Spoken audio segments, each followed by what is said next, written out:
Hi, my name is Alex Scholp, and this is ME4005 Mechanical Engineering Lab 3 Beam Vibration.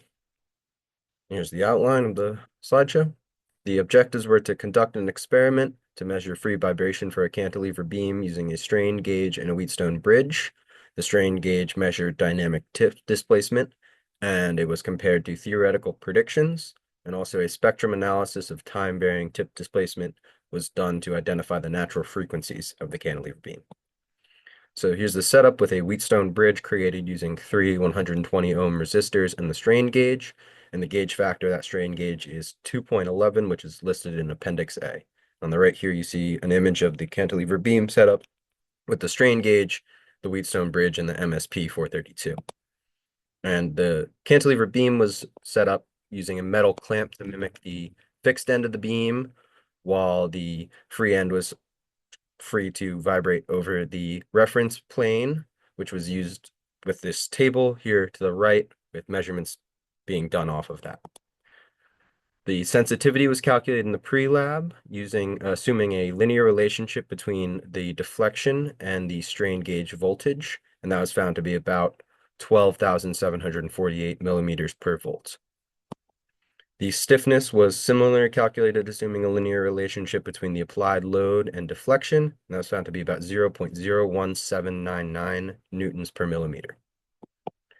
For the initial displacement excitation, the beam was displaced 15 millimeters and held there for about a second before being quickly released. And you can see the displacement gradually gets smaller, which is due to the dampening, and the natural frequency theoretical was calculated by knowing the mass equivalency of the beam and the stiffness found in the pre-lab. Using that and the dampening ratio found in step 3, we're able to calculate the damped natural frequency. And those values are listed there and are very similar to the experimental. Here is a graph of both the theoretical and the experimental data, and you can see that the theoretical follows a rough similar shape to the experimental, but is just much larger, and that's due to the actual experiment having dampening due to air resistance, the strain gauge, and other real-world factors like noise. The spectrum analysis was performed using a time window of 3 seconds, removing the no mean voltage, applying an FFT, and then calculating the magnitude in decibels using a reference of 1 millimeter and a frequency range of 0 to 300 hertz. The results were very similar with the time history value calculated with the natural frequency of 13.79, and this was about 13.8 hertz, so very similar.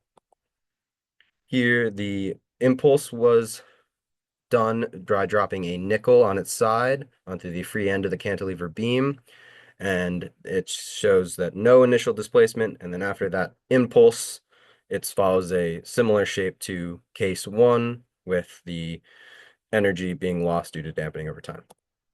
The spectrum analysis for this was done the same way, and it was found, again, to be very similar to the time history values, with the first natural frequency peak at about 14.25 hertz, the second at 22.39 hertz, and the third at 249.3 hertz.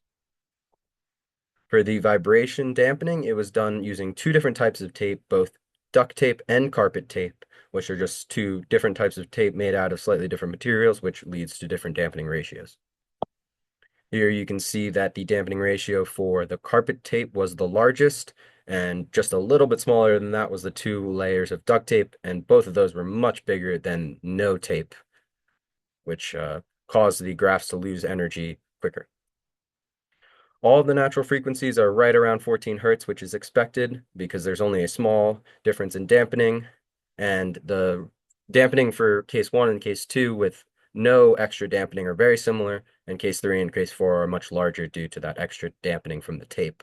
And again, on the damped natural frequency is very similar to the real natural frequency due to just a small dampening ratio. In all cases, the dampening ratio is less than 1, which means the systems exhibit underdamped behavior with oscillations gradually diminishing over time. The natural frequencies are all very similar, which is consistent with expectations due to small dampening. The relationship between theoretical calculations and real-world data was clear, with both having oscillations decrease at similar rates, although the experimental data displacement was much smaller due to external factors like air resistance and the strain gauge. And here are my references.